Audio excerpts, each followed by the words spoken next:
chercher le message que Dieu veut nous donner dans nos visions que nous pouvons avoir? Est-ce qu'ici nous sommes là qui avons ce besoin d'aller décortiquer le message de Dieu à travers les visions que nous pouvons recevoir? Juste lever la main, et quand tu lèves la main, acclame le Seigneur, parce que c'est là que le Seigneur est en train de rentrer maintenant.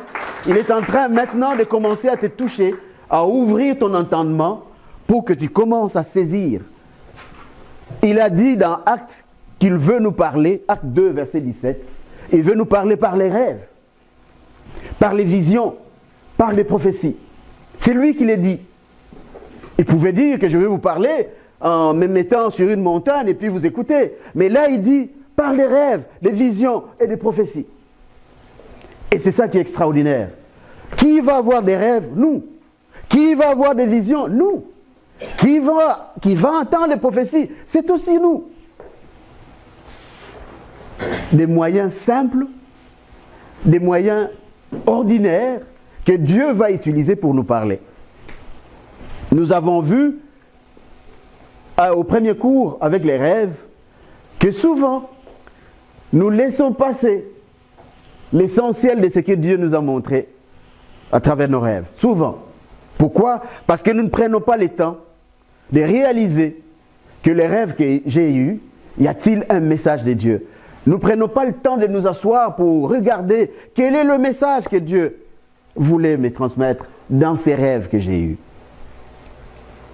Amen. Amen. Nous sommes des enfants de Dieu. Donc si nous avons un rêve pendant la nuit, nous pouvons être certains, certaines, qu'il y a forcément un message que Dieu veut nous communiquer là-dedans. Ils ont été quelques personnes, quelques dizaines de personnes qui m'ont envoyé des courriels pour dire c'est vraiment extraordinaire, qui ne connaissaient pas cette dimension de comprendre comment que Dieu pouvait leur parler à travers les rêves. Il y en a qui m'ont raconté des anciens rêves qu'ils ont eus dans le passé. Ils ne savaient pas les décortiquer à ces temps-là. Et avec cet exercice qu'on a fait, quoi qu'il y a, c'est un moment lointain qu'il a fait ces rêves. Il y en a un qui, lui, a pris des notes de ces rêves-là. Il avait encore des notes. Et après qu'il a entendu la vidéo du cours, il s'est dit, mais voilà, c'était ça le message que je devais saisir. Parce qu'aujourd'hui, cette personne me témoigne que son rêve, ces messages qu'il a entendus il y a quelque temps passé, à cause de l'enseignement sur les rêves qu'il a eu, il a pu le décortiquer et en réalité, il est en train de vivre de la grâce de Dieu maintenant. Amen. Et aujourd'hui, avec les visions, ça va être pareil. Nous allons nous dire, mais frère Peter, moi, est-ce que j'ai des visions? Mais oui, tu as aussi des visions. Parce que tu es enfant de Dieu. Comment est-ce que Dieu a promis de nous parler? Et en prophétie. Donc, tu as aussi des visions. Mais seulement tu ne savais pas ce que c'est. Seulement tu ne savais pas comment aller chercher le message de Dieu là-dedans.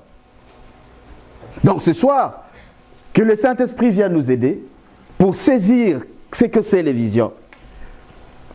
À travers ce que nous allons décortiquer, nous allons voir que la réalité de nos souffrances aujourd'hui, chacun de nous, a un sens. Amen. Amen. On y va? Juste un petit rappel. La semaine passée, nous avons vu les rêves. Alors, on nous donnait des distinctions entre ces trois concepts, ces trois mots. Rêve, c'est une représentation des images.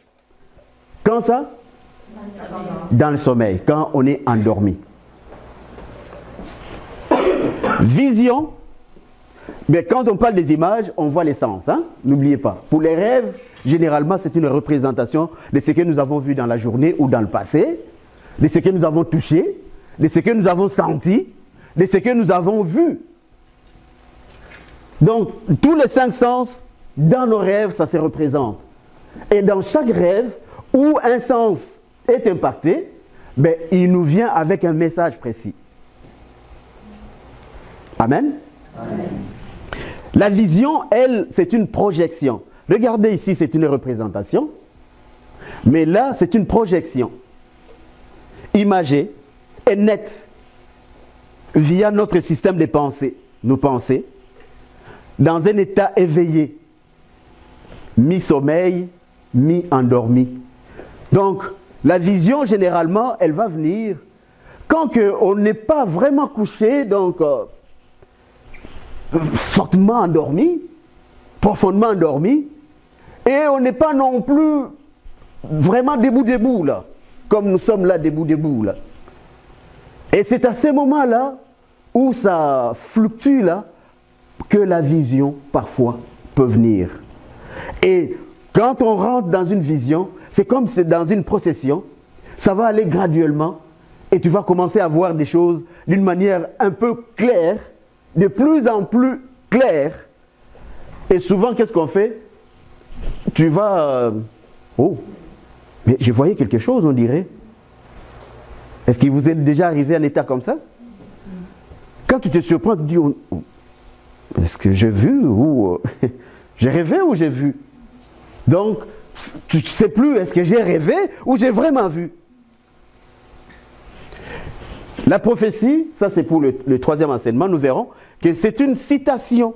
La prophétie, c'est une citation intégrale ou partielle dans un état de méditation ou de prière de ce que l'on a entendu avec les oreilles de la foi, parfois avec nos oreilles physiques.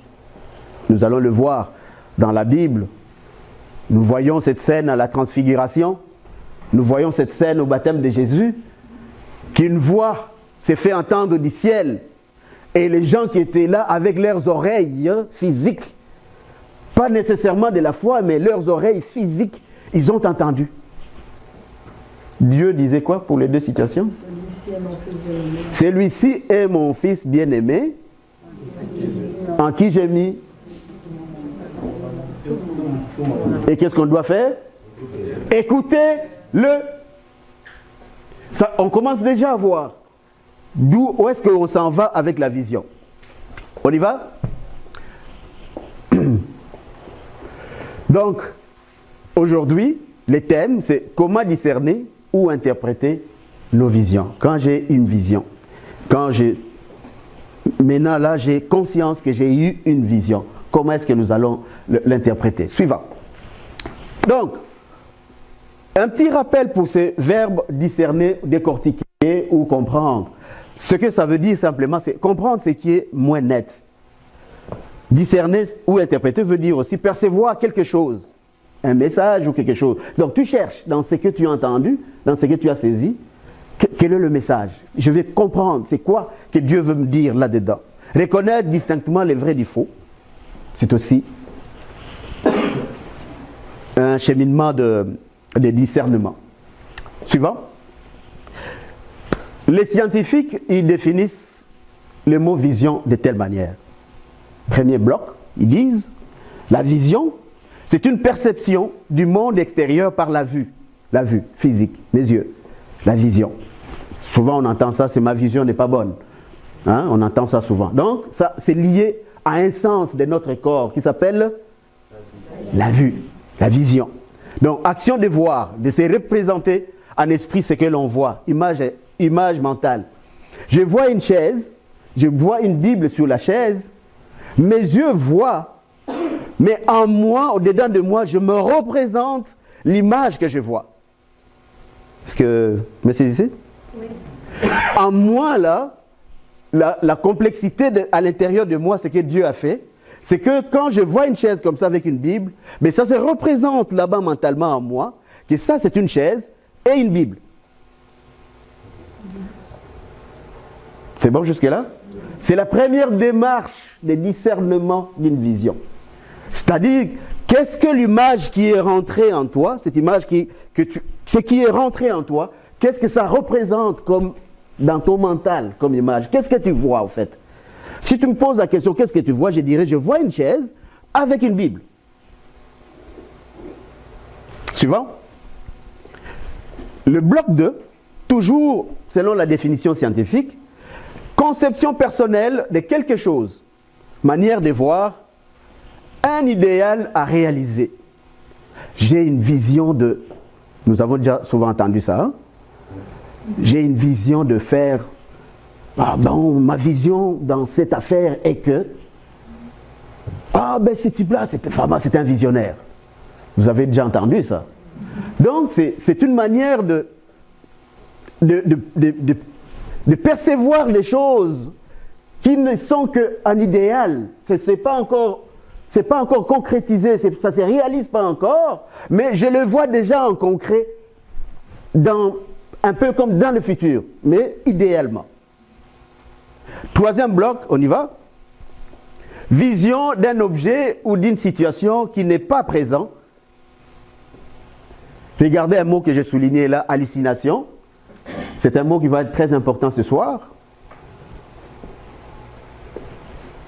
Qui peut être une espèce de trouble psychique consistant à la perception d'une sensation.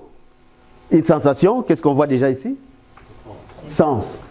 Donc, sensation auditive ou visuelle, ça peut être du toucher et consort, alors qu'aucun stimulus extérieur ne susceptible de la provoquer. Perception surnaturelle. Là, c'est vraiment c'est un peu dans la psychologie. Cette définition ici. Avoir une perception, une sensation auditive. Nous avons déjà entendu parler de personnes qui disent « Oh, j'entends des voix ». On a déjà entendu? J'entends des voix. Donc, c'est une vision, mais qui est en ces moments-là, qui est une hallucination, qui fait en sorte que cette personne, avec un sens de son corps, avec son oreille, vraiment, vraie oreille, elle entend des voix. Oh, je vois des gens, je vois des choses. Alors qu'on est ensemble, mais il n'y a que lui ou elle qui voit, mais les autres tout autour ne voient pas. Suivant. Du point de vue spiritualité chrétienne, pour nous les chrétiens, c'est là que ça commence. Comment est-ce que nous allons définir la vision, ou comment le mot de vision est défini? C'est un état de révélation de Dieu. C'est souligné en rouge. Première chose, quand tu vas entendre des visions, toi enfant de Dieu, il faut déjà que ça soit une révélation de qui? De Dieu. La vision, la première chose, la vision pour nous dans la spiritualité, c'est d'abord la révélation de Dieu. Dans un état éveillé, comme nous avons entendu là-bas tantôt, mi-sommeil, mi-endormi, dans un état parfois d'extase, pas de la religiosité orientale, mais extase dans la manière où... Donc tu es comme... voilà. Donc, dans notre esprit, pour un but à atteindre et un objectif à réaliser. La vision déjà, on voit la révélation de Dieu. Et Dieu ne va pas se révéler à toi pour rien. Est-ce que vous me saisissez? Quand tu as vision, c'est Dieu qui se révèle. Et si Dieu se révèle, c'est qu'il y a un but à atteindre. C'est qu'il y a un objectif à réaliser. Voilà pourquoi nous devons faire l'effort, nous les chrétiens, d'aller chercher toujours le message que Dieu veut me transmettre à travers la vision que je suis en train de voir. Donc, et pas seulement ça, mais avec l'ensemble des moyens, des outils et des ressources que Dieu met à notre disposition à cet effet. Nous allons le voir que tu ne peux pas réaliser une vision que Dieu t'a donnée sans ressources, sans outils, sans moyens. Suivant. Partant de cette définition, nous voyons déjà tout de suite que le but de la vision, c'est la révélation de la gloire de Dieu. La première chose, c'est Dieu se révèle dans toute sa gloire dans ta vie. Et c'est une grâce. Vous imaginez? Dieu se révèle en toi. C'est une grâce. Comme ce soir, Dieu se révèle en nous. Pourquoi? Sa gloire. Pourquoi Dieu se révèle dans toute sa gloire ici, en ce moment où nous sommes dans cette salle? Parce qu'on est réunis ensemble, il est présent. On est réunis ensemble. Quand 2 ou 3 se réunissent, je suis au milieu d'eux. Êtes-vous là qui êtes conscient, consciente que Dieu est vraiment au milieu de nous en ce moment? C'est cela la gloire de Dieu. Amen. Et c'est une grâce. Pourquoi une grâce? Ben, je le dis souvent, mais je serais bien resté chez moi. Un bon verre de vin ou, je ne sais pas, un agréable moment à passer. Mais là, je suis dans un endroit où Dieu se manifeste au milieu des personnes, des gens qui sont ici, de vous qui êtes ici. C'est un délice. C'est pourquoi le psalmiste dit, ta présence, Seigneur, c'est un délice. Ta présence, c'est un bonheur dans ma vie. Parce que si Dieu n'est pas présent dans ta vie, écoute-moi bien, si Dieu n'est pas présent dans ta vie, c'est la misère. Il y a quelque temps, je disais ici, à Hollywood, il existe maintenant des psychologues qui soignent ce qu'on appelle l'excès de bonheur. Vous avez déjà entendu parler de ces problèmes? L'excès de bonheur. Or, tous les humains sur la terre, qu'est-ce que nous recherchons? Les bonheurs. Alors, eux, ils ont recherché le bonheur, ils ont le bonheur, entre guillemets, soi-disant, et c'est un excès, et ça commence à leur faire souffrir. Donc, ça va prendre un psychologue, un psy. Vous trouvez ça normal? Est-ce que c'est le bonheur, ça? Non. Donc, c'est un vrai bonheur, frères et sœurs, quand nous sommes réunis ici comme ça, et que Dieu est vraiment au milieu de nous. Parce que tu ne le sais peut-être pas, mais il y a décidément un bobo de ton corps, de ta vie, qui est en train de foutre les camps. Pourquoi? Mais parce que tu es assise à un endroit où Dieu est. Amen. Quand le Christ s'approchait des personnes, la parole dit, les mauvais esprits s'enfuyaient, sortaient des gens, et les gens étaient libérés, sans même qu'il ait prié ou qu'il ait touché des personnes. Les mauvais esprits, des maladies, tout ça, ça partait. C'est la même chose, parce que c'est le même Jésus. Il ne change pas. Donc, chaque fois que nous sommes ici en prière, frères et sœurs, croyez-moi, Dieu t'a enlevé quelque chose, forcément. Peut-être tu le sais, peut-être pas encore, mais tu le sauras au fur et à mesure. Amen. Ah, je pensais que tu allais acclamer le Seigneur. Donc, ça, c'est la première dimension. Le but de la vision, c'est que Dieu veut se révéler dans toute sa gloire. Deuxième but de la vision, c'est la mission. La mission du salut. C'est-à-dire, autrement dit, quelle est cette mission? La vie éternelle, oui, mais la mission, comment nous l'appelons? L'évangélisation. Pour nous, les chrétiens, chrétiennes, le but de la vision, c'est Dieu qui veut se révéler dans ma vie, mais aussi c'est une mission que Dieu veut me donner qui concerne l'évangélisation.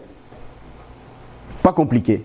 Ça peut être ta propre évangélisation, ça peut être l'évangélisation de quelqu'un d'autre autour de toi, de tes proches, ta famille, des amis, des gens peut-être que tu ne connais pas qui sont au loin. Parce que n'oubliez pas que chaque fois que nous prions, chaque fois que tu lis la parole de Dieu, ça se peut que la simple lecture que tu fais ici, à des milliers de kilomètres d'ici, du fait que tu es en train de lire la parole de Dieu, quelqu'un au bout du monde peut être touché par la même parole que tu lis. Au lieu que ce soit toi qui puisses être touché par cette parole, mais au bout du monde, une personne que tu ne connais pas est touchée par cette parole. C'est ce qu'on appelle prêcher dans le désert. Vous avez déjà entendu ça? But, n'oublions pas, parce que tout va partir d'ici. On y va. Nous allons voir quelques types de visions. Pour mieux comprendre c'est quoi la vision, comment est-ce que moi je vais aller comprendre ma vision à moi. Le premier type de vision, c'est ce qu'on appelle la vision de Dieu. La vision de Dieu. Comment est-ce que Dieu peut se révéler à moi? La vision de Dieu. La révélation de Dieu dans sa splendeur, dans sa gloire. Le but, comme nous l'avons entendu, que les hommes voient sa gloire et croient en son amour. Tout ce que Dieu veut, s'il se révèle à nous, simplement, il veut que nous puissions les connaître. Il veut que nous puissions le recevoir vraiment. Il veut que nous puissions vivre sa présence à nous. Amen. Amen. Attention, c'est important ça maintenant là. Donc, le but, la vision de Dieu, comment Dieu voit, comment Dieu te voit, comment Dieu voit les humains, sa création, quand il le regarde, sa vision qu'il a, c'est qu'il veut qu'il puisse le connaître. Que l'humanité entière puisse le connaître. Ça, c'est ce qu'on appelle la vision de Dieu. Regardez des exemples. La création de l'univers, de l'homme et de tout ce qu'il contient. Avant, la parole dit dans Genèse 1, mais avant,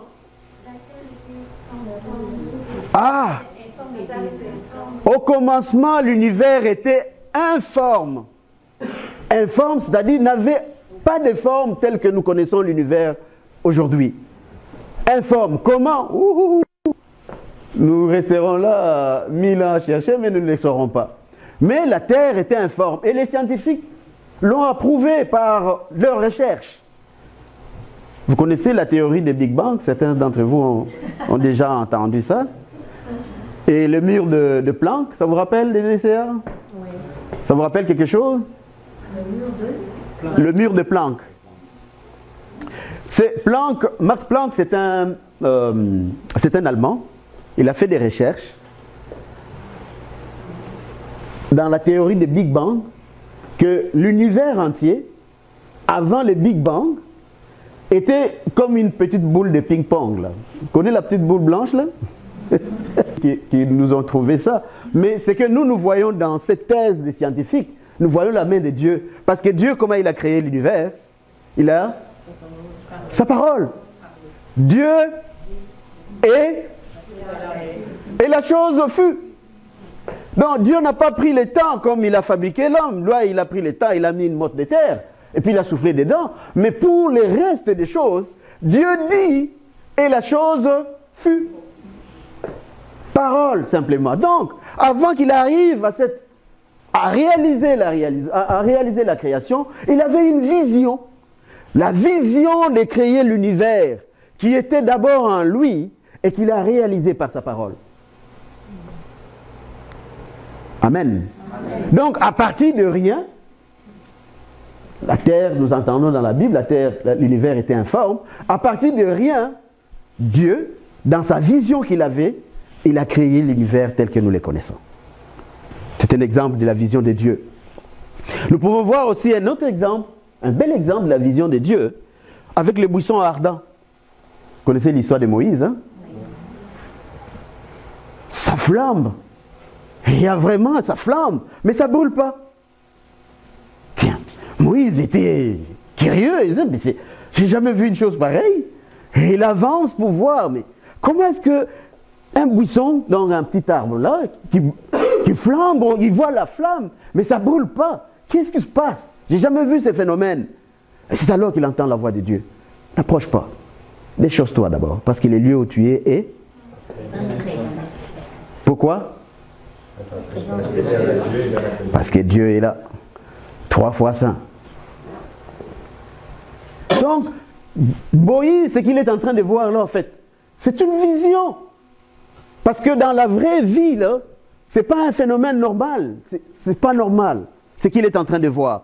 On peut le voir avec l'entrée de Jésus dans son ministère après son baptême, où la parole dit que le Saint-Esprit est descendu sous forme corporelle, comme une colombe. Et Baptiste, quand il voit ça, c'est vraiment une vision magnifique de voir Dieu. Vous voyez, Baptiste est un prophète, mais ce n'est pas lui le Messie. Mais lui, il a eu la grâce de voir la splendeur de Dieu descendre sur celui que lui-même a choisi, en train de dire, celui-ci est mon fils. Et cette vision de Baptiste, plus tard, pour ceux qui aiment lire la Bible, vous allez voir que plus tard, quoi qu'il a vu cette vision-là, de voir vraiment la colombe descendre, et avec la certitude que ce type que je suis en train de baptiser, qui était au fait son cousin, que c'est vraiment lui le Messie. Alors plus tard, il va envoyer ses disciples, allez lui demander, est-ce que c'est vraiment lui qui devait venir? Quelle était la réponse de Jésus? Allez lui parler de ce que vous voyez, il entendait. Les sourds entendent, les boiteux marchent. Et voilà. Quelle est la démarche de Jean-Baptiste dans ces moments-là? Qu'est-ce qu'il est en train de faire? Ses propres disciples. Voilà, il est en train d'élucider sa propre vision qu'il avait vue. Il a vu de ses yeux, il a vraiment vu et entendu avec ses oreilles lorsque la splendeur de Dieu est descendue sur Jésus. Mais en parcourant, en continuant, il s'est dit, vous voyez, ce n'est pas encore clair cette vision. Est-ce qu'il a vu? Oui. Est-ce qu'il a entendu? Oui. Mais ce n'est pas clair encore. Donc d'où il a envoyé ses messagers pour dire, confirmez-moi, est-ce que c'est toi? Et le Christ a confirmé. Jean-Baptiste est un prophète. Lui, il s'est débrouillé pour pouvoir vérifier sa vision. Alors, imagine-toi, nous autres là. Lui a vu le Christ. Nous autres là, nous voyons le Christ. Comment? Comment nous voyons le Christ? Dans l'esprit. Simplement. Amen.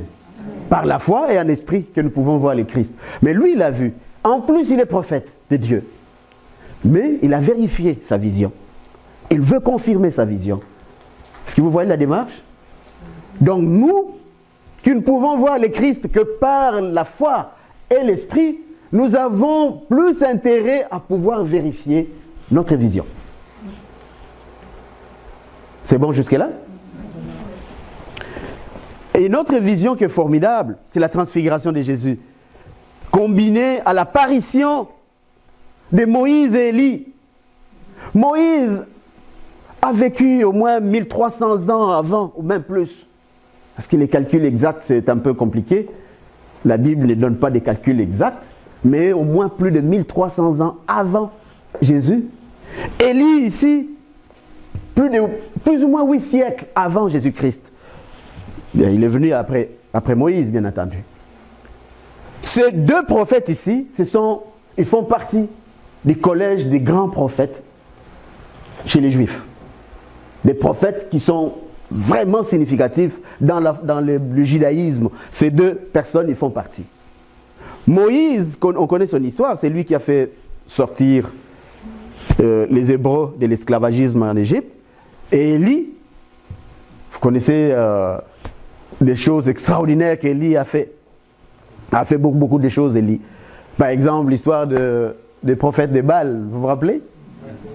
Vous connaissez cette histoire formidable où Dieu a manifesté sa splendeur.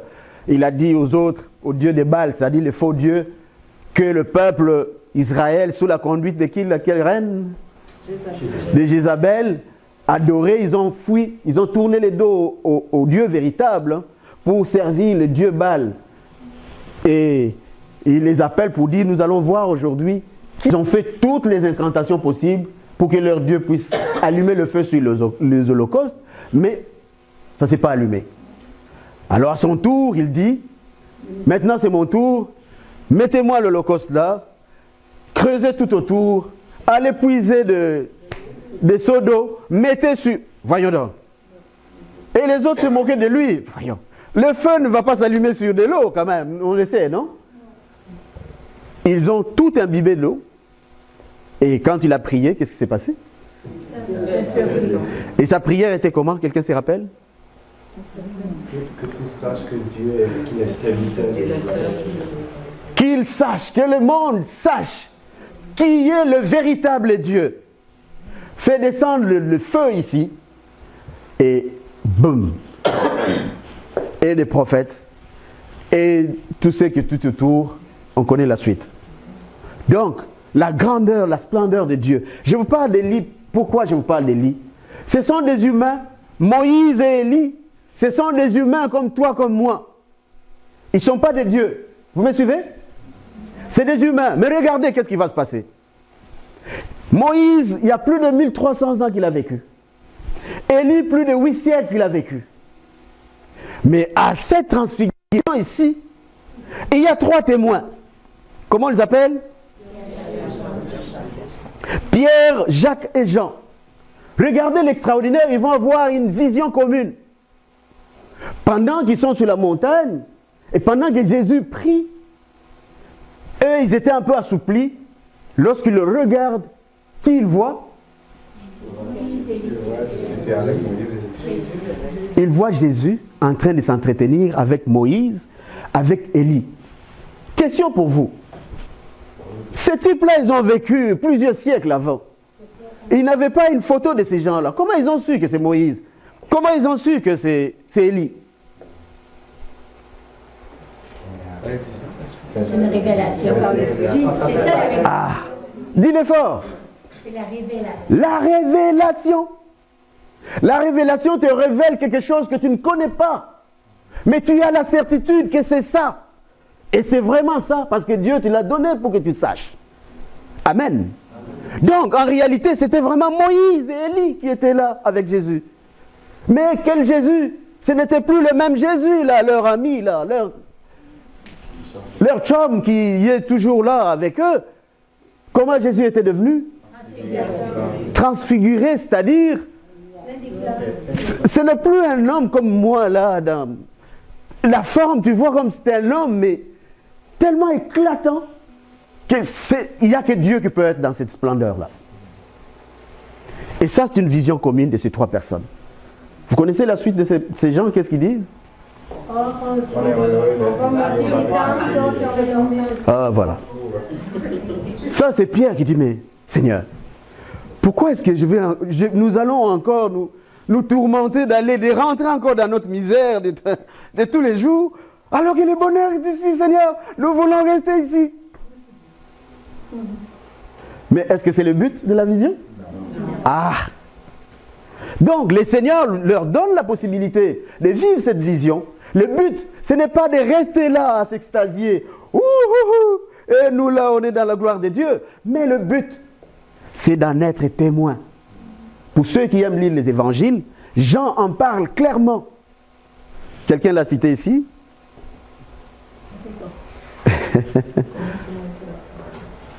Jean 1.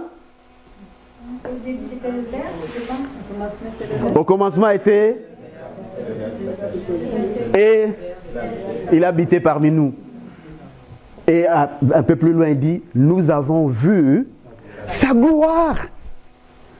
Quand il dit ça, Jean, que nous avons vu sa gloire, il ne parle pas de Jésus, leur ami, là, de tous les jours, où ils marchent ensemble, ils dorment ensemble, ils mangent ensemble. Non, c'est Jésus, c'est vraiment Dieu.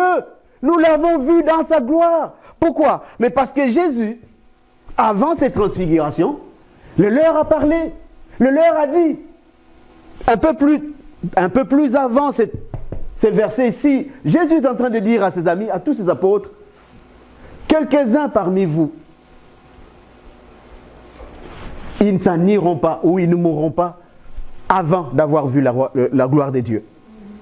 Et après, il a amené Pierre, Jacques et Jean, et ils ont vu la gloire de Dieu. Alors, remarquez, combien de personnes l'ont vu?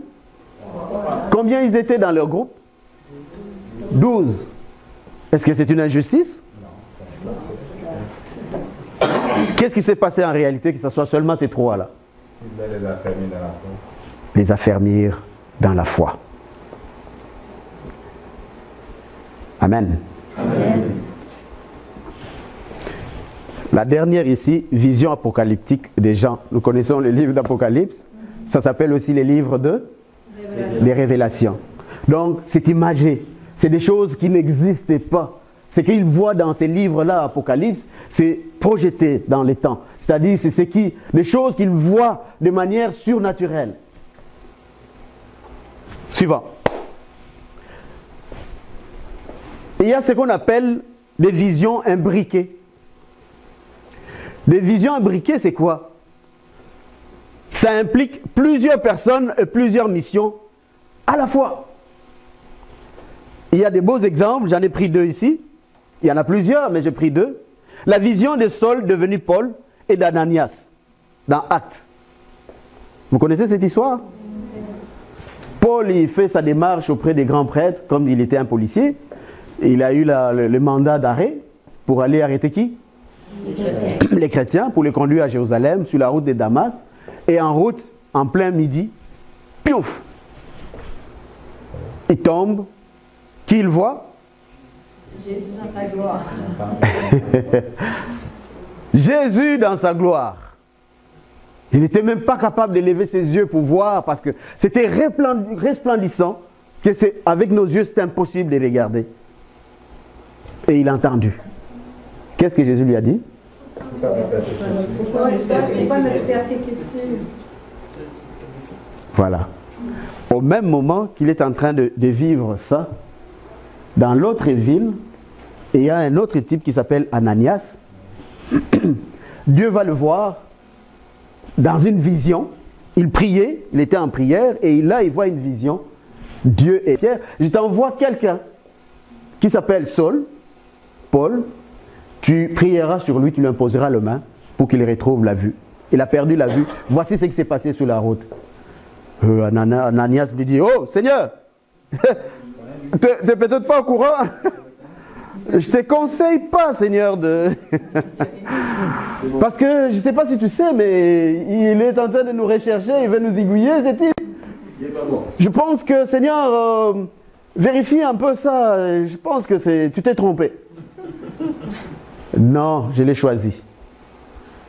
Alors, Seigneur, s'il vient nous arrêter... Non, non, non, je l'ai choisi, tu vas l'accueillir. Qu'est-ce qu'Ananias fait? Il accepte. Ça s'appelle comment? L'obéissance. Première caractéristique d'une vision, quand tu as une vision, la première chose, discuter avec Dieu, ben oui, c'est ton droit. Tu peux discuter avec Dieu, il n'y a pas de problème. Mais à la fin, qui a raison? C'est toujours lui qui a raison. Donc, tout ce qu'on peut faire, c'est obéir. Amen? Amen. Donc, Paul a eu une vision. Et dans cette vision, le Seigneur lui dit, va dans telle ville, tu trouveras un type qui s'appelle Ananias, lui il va prier sur toi. Et il dit à Ananias la même chose, qu'il y a quelqu'un qui vient, il ne voit plus en ces moments, tu prieras sur lui, il retrouvera la vue. Donc, deux visions avec un but commun. Deux personnes ont pratiquement la même vision pour un même but. Ça nous arrive à nous aussi ici. Mais parfois, nous n'avons pas les yeux de la foi pour discerner, pour comprendre. Avez-vous entendu quelqu'un qui dit, frère Peter, j'ai vu telle chose, et pendant que tu es en train de raconter ce que tu as vu, et le frère Peter qui te dit, oh c'est incroyable parce que j'ai vu la même chose à tel... Ça c'est des visions qui sont imbriquées. Pourquoi? Mais Dieu veut vous conduire dans une mission qui est commune, que vous devez faire ensemble. C'est un exemple. Vision de Pierre et Corneille, vous connaissez aussi cette histoire. Pierre, il a fui Jérusalem à cause des persécutions. Et il est à Jopé là-bas ou à Jaffa. Et là, il a faim à midi, tu vois, il a faim, on est en train de lui faire la cuisine. Il monte en haut, prendre une petite sieste en attendant que la bouffe soit prête. Et c'est là que le Seigneur lui envoie cette vision avec des choses que dans sa culture, il ne mange pas. Il discute avec le Seigneur, mais je ne peux pas manger ça. Le Seigneur dit, non, tu prends et mange. Je dis, mais voyons Seigneur, tu nous as interdit ça, je ne peux pas le manger. Mais le Seigneur lui dit quoi à la fin? C'est que je déclarais saint et saint. Donc, tu peux le manger. Et pendant qu'il rêve comme ça, de l'autre côté, dans l'autre ville, un autre monsieur qui s'appelle Corneille, écoutez-moi bien, ce n'est pas un juif Corneille, c'est un Italien, c'est un Romain, un policier ou un militaire, un capitaine de l'armée italienne ou romaine. Il rêve, pas il rêve, mais il a la vision. Ce type-là, c'est un Romain, mais c'était un croyant des dieux des Juifs. Donc il aimait prier les dieux des Juifs avec ses amis. Alors pendant qu'il priait, Dieu lui dit, Corneille, Dieu a entendu ta prière. Voici ce qui va se passer. Envoie de messagers dans telle ville. Là, ils vont aller dans telle maison. Il donne des précisions. Écoutez bien, hein? La vision, il donne des précisions, Dieu donne des précisions. Que tu iras à telle adresse, de la maison de telle personne. Il s'appelait comment? Où était Pierre? Une maison de convoyage. Son nom, c'est messieurs-là qui les gardaient. Comment il s'appelait? Lisez la Bible, lisez la Bible. Simon, qui travaillait dans les cuirs. Dieu donne des précisions. Tu iras à tel endroit, à telle adresse, et tu trouveras un monsieur comme ça qui s'appelle Simon. Pierre, fais-le venir. Il envoie des personnes, ils vont à cette adresse exactement, ils rencontrent Pierre. Le chef nous envoie que tu viennes avec nous. Et il s'en va dans cette ville de Corneille, et eux ils sont là, Corneille, il attendait que Pierre arrive, il a rassemblé ses amis, venez parce que nous allons recevoir un homme de Dieu. Et quand il arrive, il y a toujours une scène qui est une belle scène à voir. Qu'est-ce que Corneille avait fait? Corneille s'est courbé pour adorer Pierre. Et là, Pierre le relève, dit, oh, arrête ça là. Je suis un homme comme toi là, tu ne vas pas m'adorer. Dieu, n'adorons pas les hommes, les humains. Nous n'adorons seulement que Dieu. Même les anges refusent d'être adorés. Parce que l'adoration est due seulement à Dieu. Et cette vision, les deux visions, se rencontrent pour un seul but.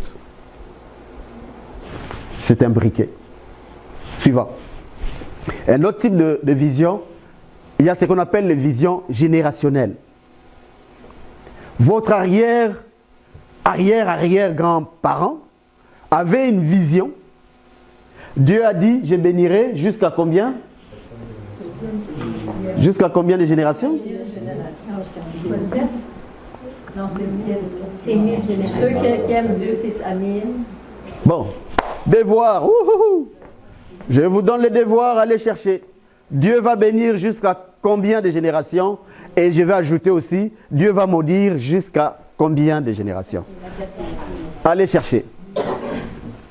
Donc, ça se peut que aujourd'hui, tu es en train de jouir d'une situation, d'une vision, d'une bénédiction qui date de ton arrière-grand-parent. Toi, tu ne sais pas que ces bonheurs-là, ces choses-là qui vous arrivent de bonheur, ça vient de quelqu'un un peu plus loin qui passe de père en fils ou de mère en fille, ainsi de suite. Amen. Amen. Parenthèse, c'est pareil aussi pour la malédiction. Qu'un arrière-grand-parent a fait une bêtise et Dieu, il y a déjà une malédiction prévue pour cette bêtise-là, il est rentré dedans, mais les générations qui suivent, ils peuvent s'ouvrir de ça. Amen. Amen. Regardez par exemple la bénédiction qui est partie d'Abraham. Dieu a béni Abraham, il a dit que tu seras père de la multitude. Et aujourd'hui, nous vivons de cette bénédiction, de cette vision qu'Abraham avait. Quelle était la vision d'Abraham en fait? Les étoiles du ciel, que celle de sang aussi, que pousserait les étoiles. Et voilà. Il a vu ça, qu'il sera vraiment père d'une multitude de personnes. Aujourd'hui, entre parenthèses, nous faisons partie de cette multitude qui est partie par Abraham. Amen. Amen. Suivant. Maintenant, ce que nous avons vu là, c'est quelques types de visions pour venir nous aider un peu. Quel comportement je vais afficher vis-à-vis des visions des autres? Quand une personne a eu sa vision et qu'il raconte sa vision, quel est le comportement que je vais afficher? Ne pas critiquer les visions des autres. Parce que la parole dit, tu seras jugé.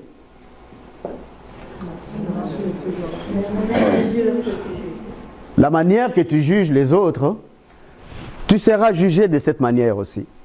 Quand viendra le temps pour toi de raconter ta vision, mais tu vas en ramasser aussi. Amen. Qu'est-ce qu'il faut faire? Collaborer aux visions de la communauté en obéissant et en respectant les dirigeants de la vision.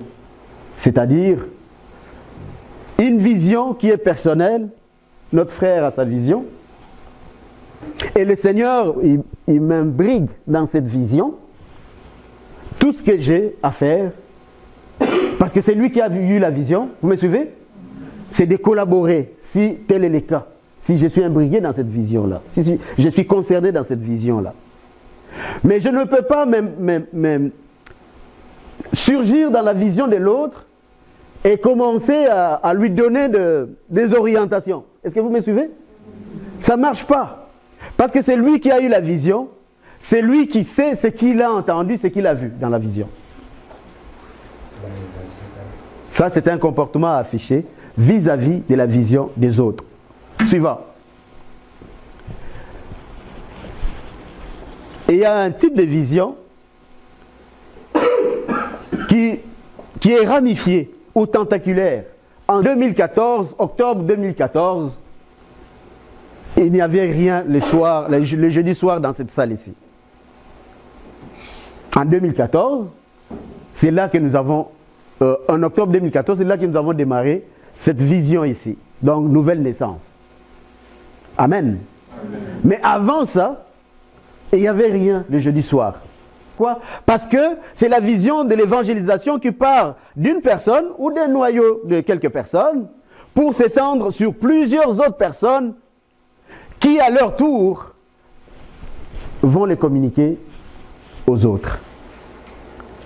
Des gens sont venus à nouvelle naissance, beaucoup ont entendu la parole et beaucoup ont témoigné qu'ils ont apporté la parole qui, à leur tour, a produit des fruits. Où est-ce qu'ils ont apporté la parole?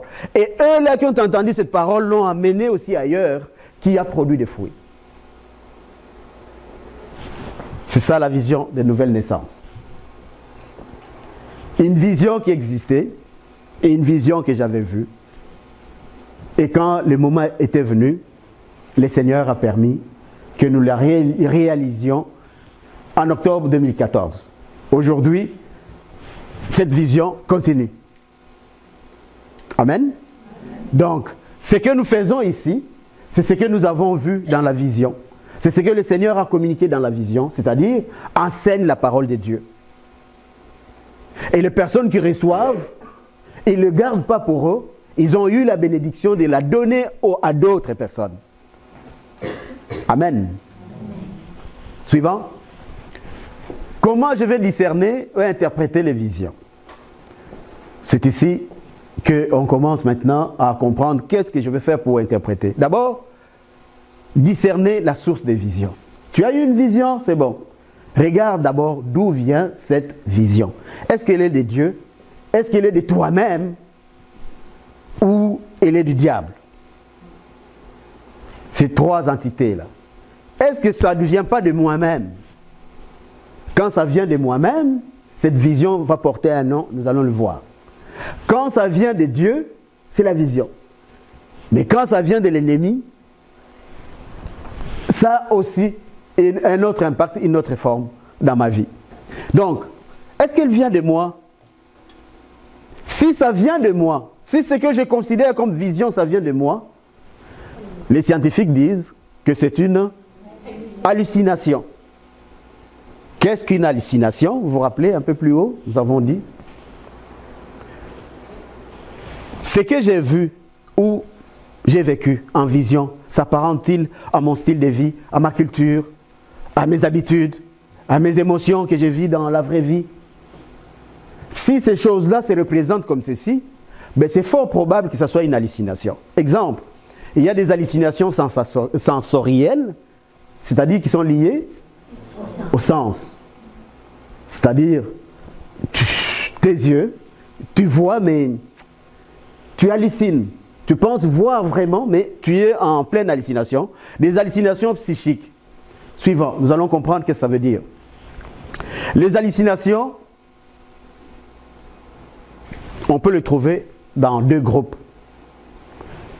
À cause de leur cause, à cause de leur source. Les groupes 1, en tant qu'humain, j'ai un corps j'ai un cœur immatériel, c'est-à-dire l'âme, le siège de mes pensées, de mes décisions, de mes choix.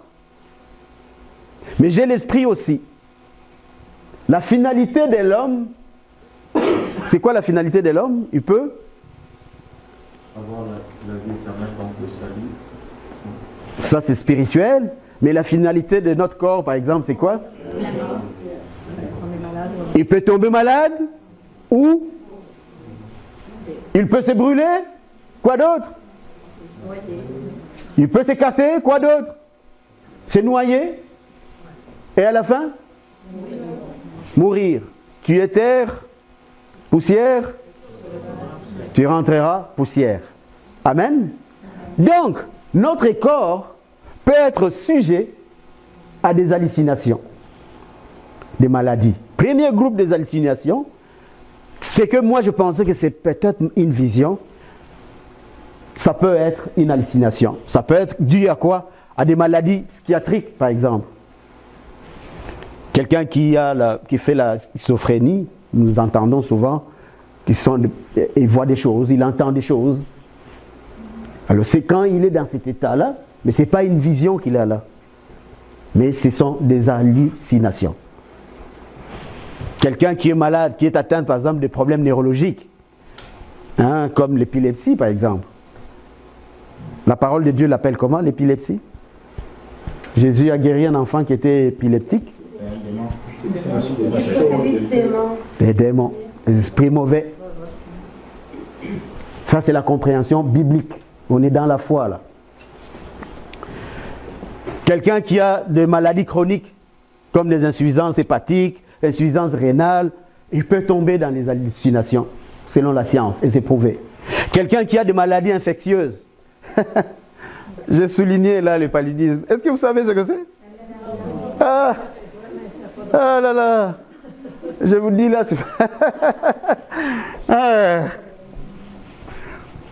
dans le pays d'où je viens, il y a beaucoup ça, le paludisme. Est-ce que vous savez comment est-ce que c'est? Les moustiques. Les moustiques. Les moustiques anophèles. Oui. Lui là, il me pique. Si j'ai moi la malaria, il me pique, il prend un peu de mon sang, il va te piquer, il verse mon sang, moi il te verse là-dedans, il va... une petite période. Alors là, quand tu commences des crises, vous n'avez pas vu quelqu'un entrer en transe, hein? Donc, tu commences vraiment là. Le paludisme. Et tu fais des hallucinations. Pourquoi je vous en parle? Parce que moi-même j'ai vécu ça. Je ne vous parle pas parce que j'ai entendu. J'ai vécu des hallucinations dues au paludisme. Que tu commences à voir, tu vois Dieu dans sa splendeur. Tu vois tous ces beaux seins qui te viennent. Oh là là! Mais sans discernement, tu ne sais pas que tu es sous les coups de la maladie. Mais voyons donc. Des hallucinations. Donc, si tu ne fais pas attention, tu prendras ça comme une vision. Mais alors que c'est une hallucination. Causée par quoi? Par la maladie. On commence petit à petit à faire cette distinction. C'est important pour aller discerner cela. Sinon, on peut se tromper. Des maladies comme des maladies neurogénératives, c'est plus un secret, nous le savons. La maladie d'Alzheimer, par exemple, les gens qui souffrent de ça, souvent ils ont des hallucinations, des démences, hein, des petits épisodes de démence.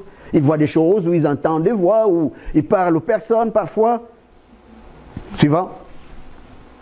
Le deuxième groupe, c'est légalisé hein, chez nous là. Les potes. Ceux qui aiment bien, il y en a ici qui aiment bien les potes ici. Oh, lève la main, oh. Lève la main, juste pour savoir. C'est légalisé, on ne va pas t'arrêter là. Donc, la consommation de toutes ces substances ici, mais ça peut te pousser à des hallucinations. Quelqu'un qui a consommé comme ça, et puis il va faire des hallucinations, ça se peut qu'il dise « Oh, je vois Saint Bernabé, oh, je vois Sainte telle. Alors qu'il est sous les coups de... Donc, ce n'est pas une vision. Ça peut faire dire des choses à quelqu'un. Et si tu n'as pas les discernements, vous allez vous mettre à vous accroupir là, en train d'écouter cette personne. Ah, mais tu sais, lui elle voit Dieu, tu sais. Elle a des visions. Hein, mais vous ne prenez pas le temps de vérifier, a-t-il bu quelque chose, a-t-il pris quelque chose? Amen. Suivant. Donc, ces deux groupes-là, qu'est-ce que ça fait au fait des hallucinations? C'est ceci. Étant une maladie, on peut guérir les hallucinations.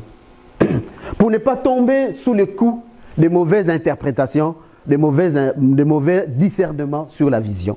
On peut, en ces moments-là, si on vit ça, ben, aller consulter pour une thérapie convenable, pour qu'on puisse te soigner. Parce que ça se soigne. Ça peut être par la médication, ça peut être par l'hospitalisation dans les repos, ça peut être par la psychothérapie aussi. Ça se soigne. Le corps humain, Dieu a donné l'intelligence à l'humain de pouvoir soigner l'humain qui est malade. En utilisant tous les moyens, toutes les ressources qui sont disponibles pour qu'un humain puisse être guéri. Mais pour nous les chrétiens, lorsqu'on est dans une situation comme ça, l'important c'est ce qui est écrit en bas. Lorsque, à cause d'une maladie, je fais des hallucinations, je cherche à me faire guérir, ça doit être sous les fonds de la foi. Pourquoi? Parce que c'est une maladie. Et Jésus, il guérit toute maladie. Si Dieu ne guérit pas, ce n'est ni les médicaments, ce n'est ni le médecin, ce n'est ni personne qui va te guérir. Alors, que dire des apparitions de personnages bibliques? Nous sommes tous catholiques ici, je pense. Hein? Ok.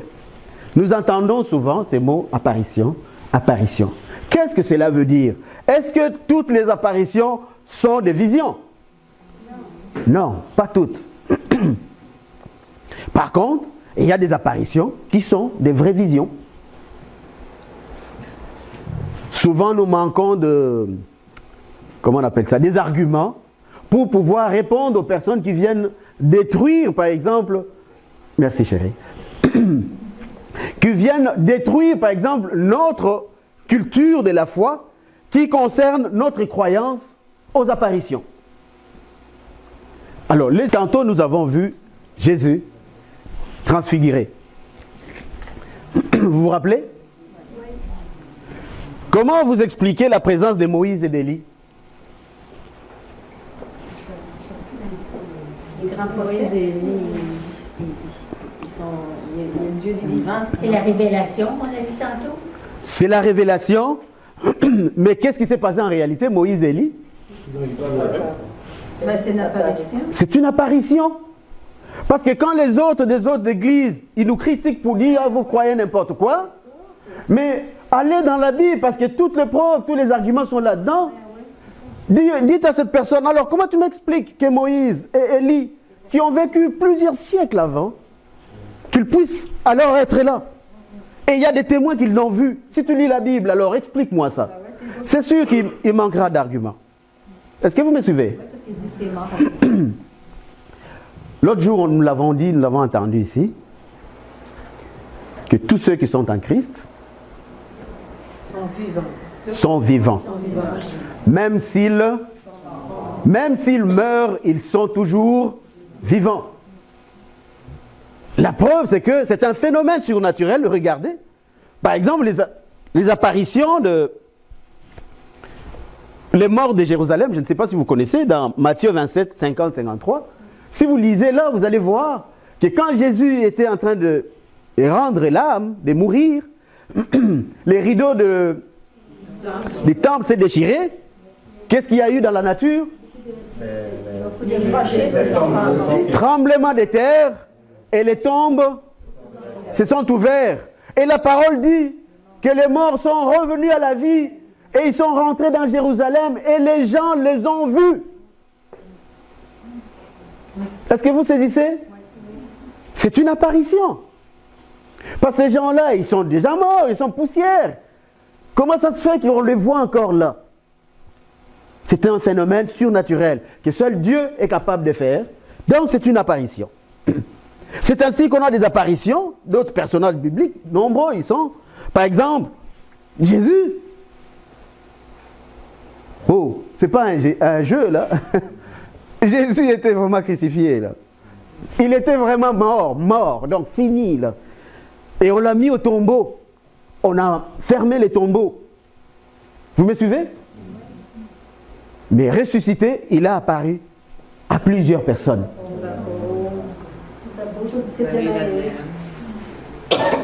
Amen. Donc, c'était l'apparition. Regarde par exemple les apparitions de la Vierge Marie. Si les gens dans d'autres confessions, ils vont bouder, oh, mais c'est pas vrai, c'est ça, ces choses-là. Pourquoi ça ne serait pas vrai? Parce que les apparitions, c'est biblique. Pourquoi elles ne pourraient pas apparaître? Et Moïse. Amen. Ben, si les autres pouvaient apparaître, pourquoi les morts même de Jérusalem? On ne connaît pas ces morts-là, hein, on ne sait pas qu'est-ce qu'ils étaient, est-ce qu'ils étaient des bonnes personnes? Ça, on ne sait pas. Mais est-ce qu'ils ont apparu? Oui, on les a vus. La Bible le dit. Ça va jusque-là? Et d'autres personnages qu'on peut compter. Pourquoi nous disons que toutes les apparitions ne sont pas forcément des visions? Regardez même l'Église, notre Église catholique,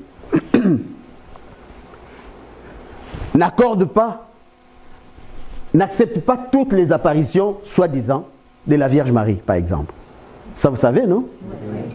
Il y a des centaines d'apparitions déclarées, mais que l'Église, jusqu'à aujourd'hui, n'a pas encore reconnues. Pourquoi? Mais il y a des critères que l'Église a établis pour pouvoir reconnaître une apparition. Par exemple, le premier critère, c'est qu'il faut que ça soit conforme au message de la Bible. Est-ce que cette apparition-là, c'est vraiment l'apparition, c'est vraiment conforme à la Bible? Je vous donne un exemple. Quelqu'un qui croit avoir vu une vision et qu'il est en rapport avec la Vierge Marie. Vous avez déjà entendu ça? Ça peut être une femme qui a un rapport, qui croit avoir vu une vision et qu'il a un rapport, je parle des rapports sexuels, là, un rapport sexuel avec Jésus, le Christ. Est-ce que c'est conforme ça? Non.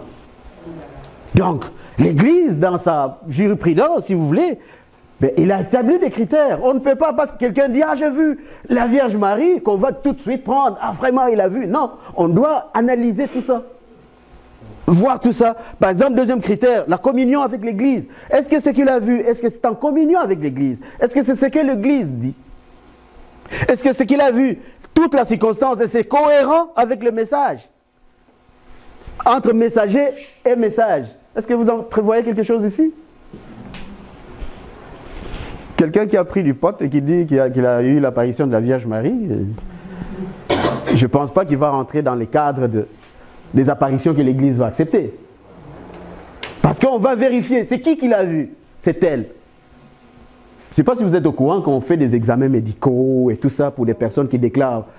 Mais c'est pour ça que nous avons vu la liste des maladies qui peuvent donner des hallucinations à une personne humaine. On va vérifier est-ce que cette personne...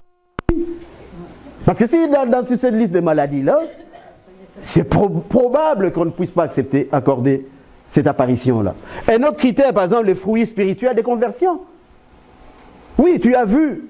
Mais c'est quoi que ça amène? Est-ce que ça amène la conversion?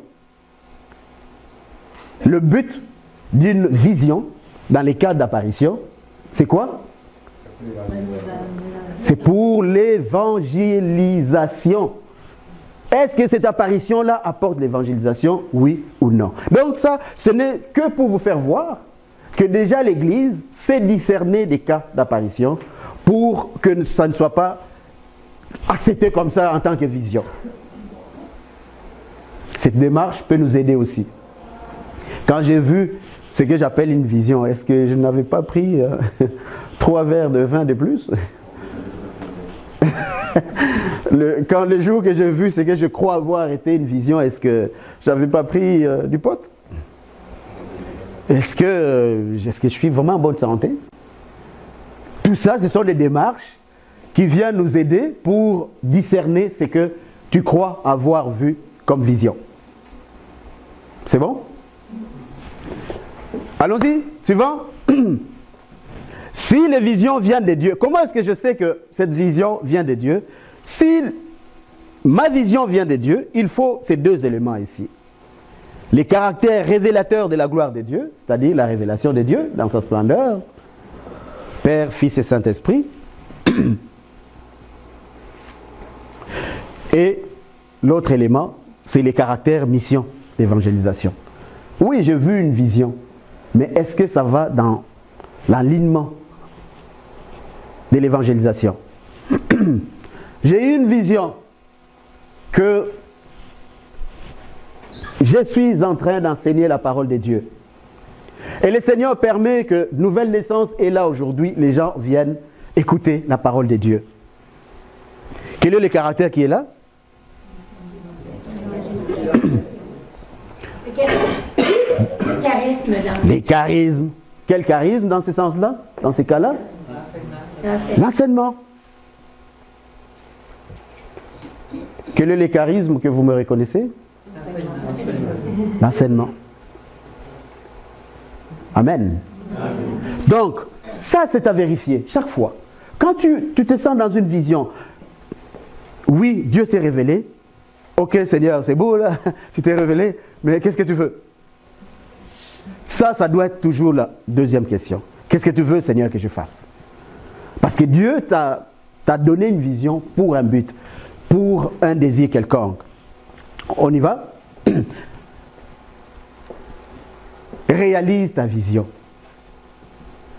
Souvent, nous avons des visions, mais nous ne les réalisons pas. Alors ici, il faut réaliser. Si tu es convaincu que la vision que tu as eue vient de Dieu, comment? Comment tu sais que la vision vient de Dieu? Parce qu'elle exprime la gloire de Dieu et l'évangélisation. Nous nous rappelons?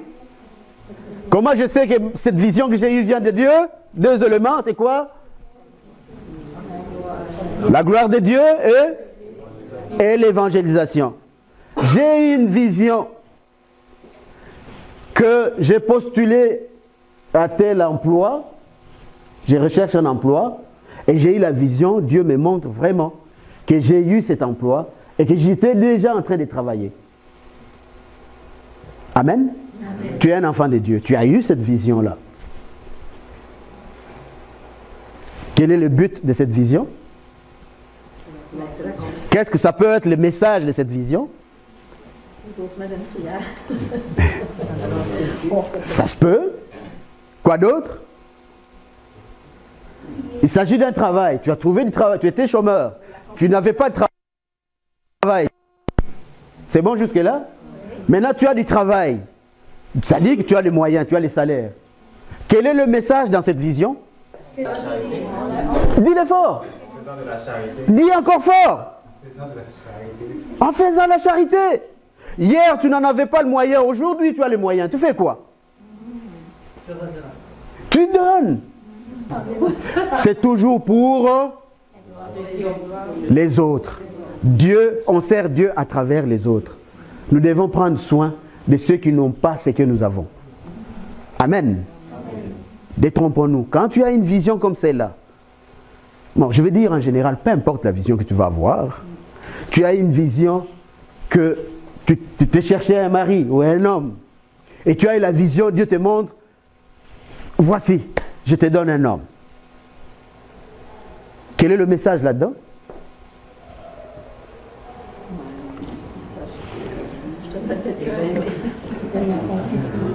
Ça peut être quoi le message? Tu voulais te marier, tu as trouvé finalement quelqu'un, Dieu te donne un homme. C'est quoi le message là-dedans? Dans cette vision-là? Pour témoigner, glorifier Dieu, Grandir avec l'autre. grandir avec l'autre.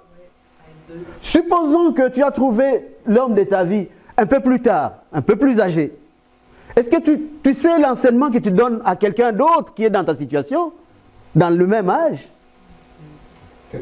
Qu'est-ce que tu donnes comme enseignement? Que tout est possible. Amen. C'est là la vision. Quand tu as quelque chose que Dieu te montre et il te le donne, ce qui veut dire, il y a un message. C'est quoi, Seigneur? Qu'est-ce que tu veux me faire voir? C'est quoi que tu veux que je fasse? Si alors tu es convaincu que cette vision vient de Dieu, alors réalise ta vision. Généralement, nous avons des visions, mais nous sommes incapables de les réaliser. Mais comment? Vous allez dire, frère Peter, mais comment je vais réaliser la vision? Il y a deux choses ici, c'est quoi? Prie et fais des actions. Une vision ne va pas s'accomplir par soi-même. Suivant, nous allons le voir. Quand que tu as une vision, deux choses, prière et action, pour que la vision puisse s'accomplir. Mais quelle prière je vais faire? Tu vas poser la question, si je vais faire quelle prière? La première chose, c'est faire des actions de grâce. Dire merci à Dieu. Pourquoi? Pour vous t'avoir donné la vision. D'autres types de prières que tu peux faire, de louanges et d'adoration. Pourquoi? C'est écrit. Donc, je vais louer déjà Dieu. Je ne vais pas attendre. Ce que j'ai vu, c'est encore un idéal. C'est-à-dire, c'est une vision. C'est encore dans mes idées. Mais comme je sais, je suis convaincu que c'est une vision, je ne vais pas attendre de la réaliser pour commencer à louer Dieu. Quelqu'un sait pourquoi? Quelqu'un sait pourquoi? Je vais louer Dieu avant même que ça se réalise. Pourquoi? Il ne pourra pas résister. Si tu l'as donné, c'est parce qu'il y avait de la réaliser. Et voilà. Donc je vais le louer parce que je suis convaincu à moi que ça va se faire. Il n'y a rien à faire. Ça va se faire. Amen. Donc je n'attends pas. La prière d'autorité. Pourquoi? Pour éloigner tout ce qui est conseil. Ah. Parce que le malheur, c'est lâcher le... Ah. Parce qu'une chose que souvent nous oublions, nous l'avons vu avec les rêves. Quand tu rentres, tu es en lignée dans les rêves de Dieu, dans la vision de Dieu. Qu'est-ce qui se passe normalement? Ben, l'autre va te convoquer. Donc c'est comme une communication là. Tu vois, il se réveille. Quelque chose se passe. Quelque chose se passe ici. Parce que tout était tranquille là. Dès que quelqu'un se lève, il s'enligne dans une vision de Dieu, lui se lève. Quelqu'un ici est en train de... Alors, à partir de ces moments-là, crois-moi, ça commence. Et il faut que tu le saches. Parce que si tu ne le sais pas, ben, tu vas te laisser écraser. Donc, il faut que tu te lèves, que tu te battes pour ta vision. C'est ta vision. C'est à toi que Dieu a donné ça. Et l'ennemi, il ne peut pas te voler ta vision. Il faut que tu te battes. Comment? Avec quel type de prière? D'autorité. Qui l'ennemi va utiliser pour pouvoir te voler la vision ou pour pouvoir t'empêcher de réaliser la vision?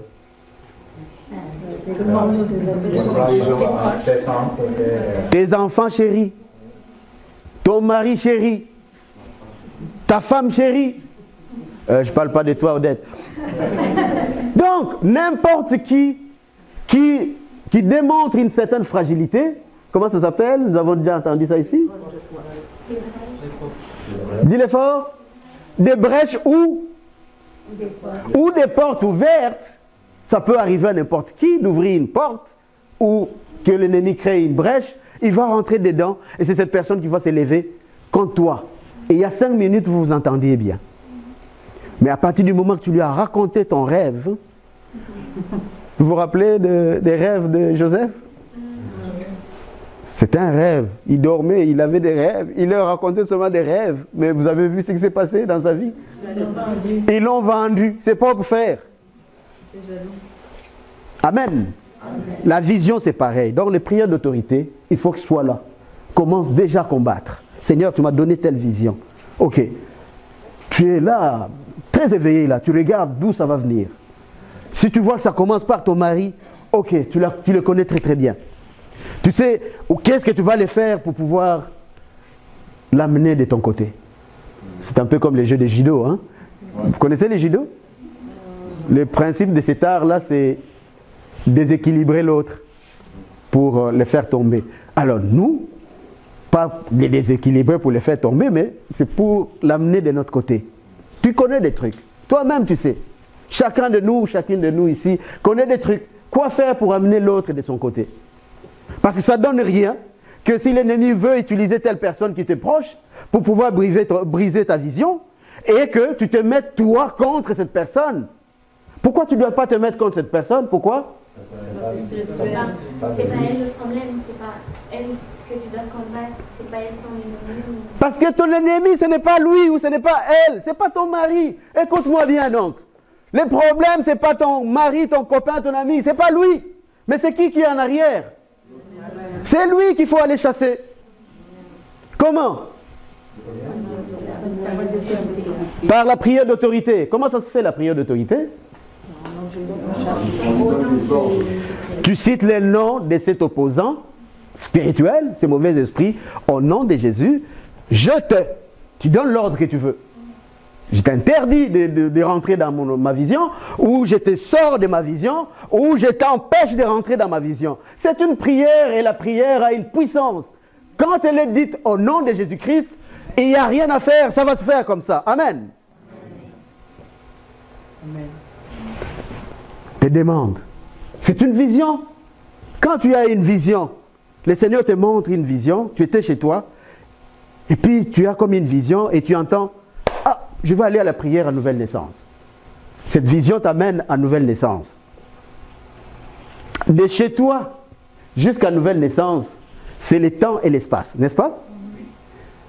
Mais ça prend des ressources.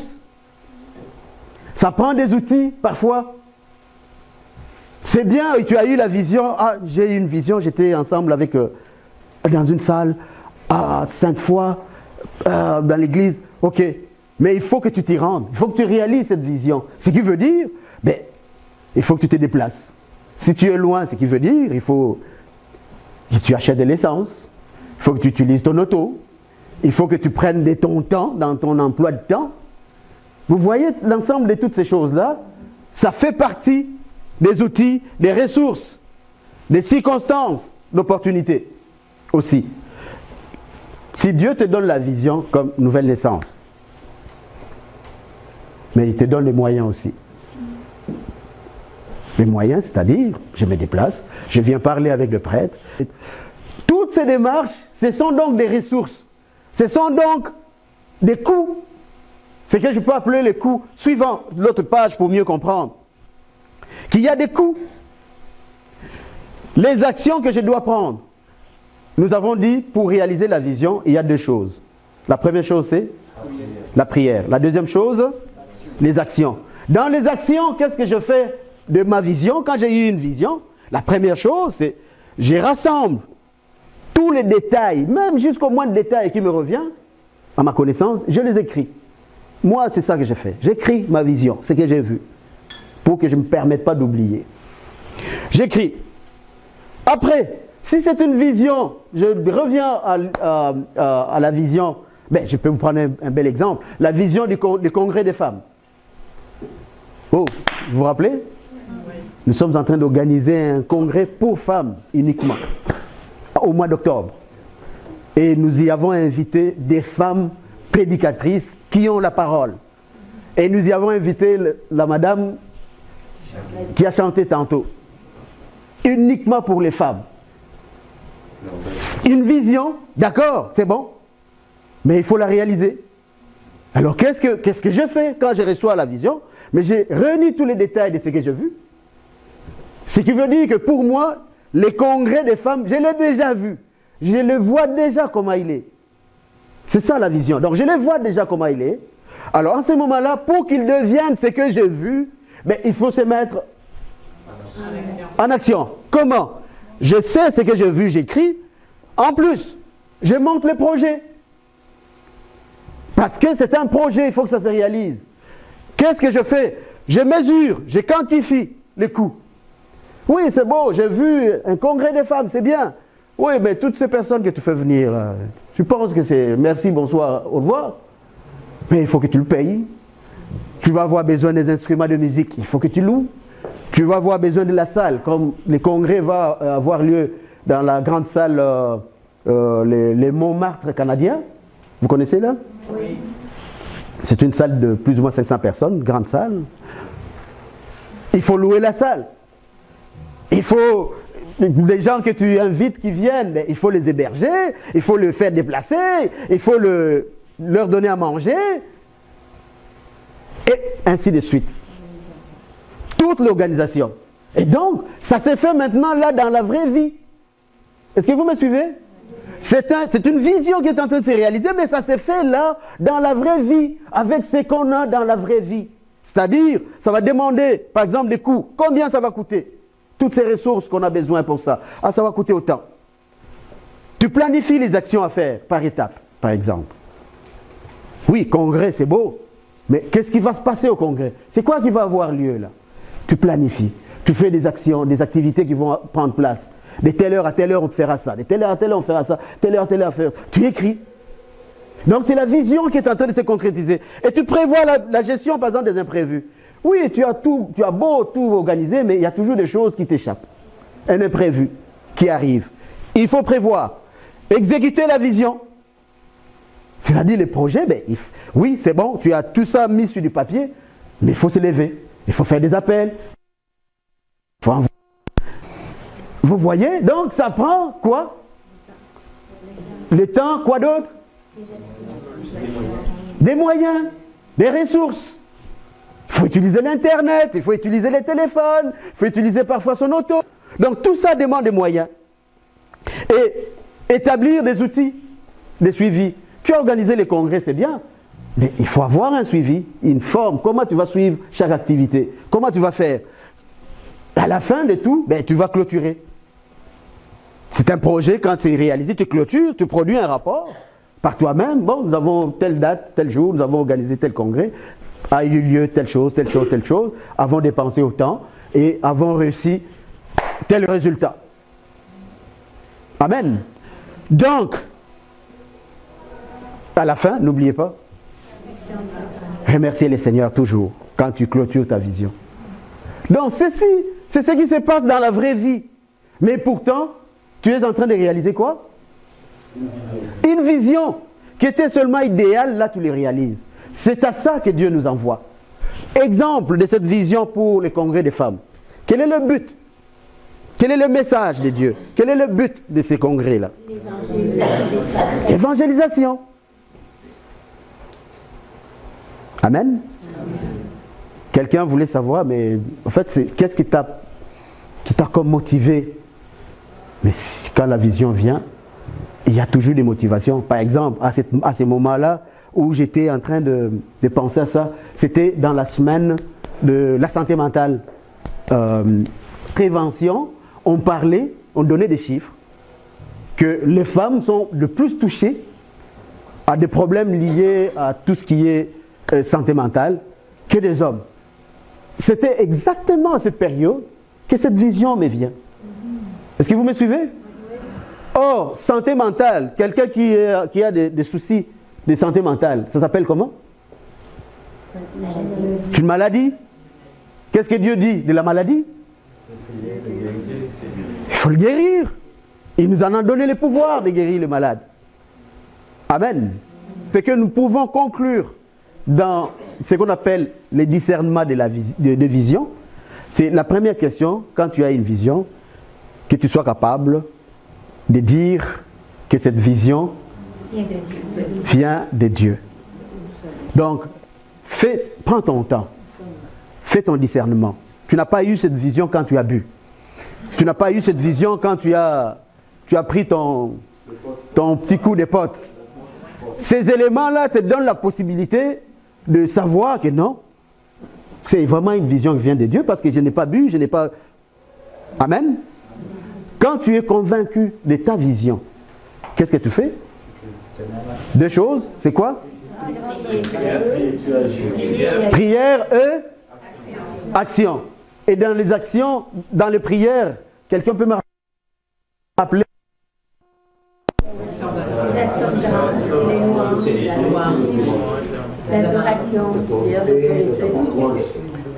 Voilà. Et dans les actions?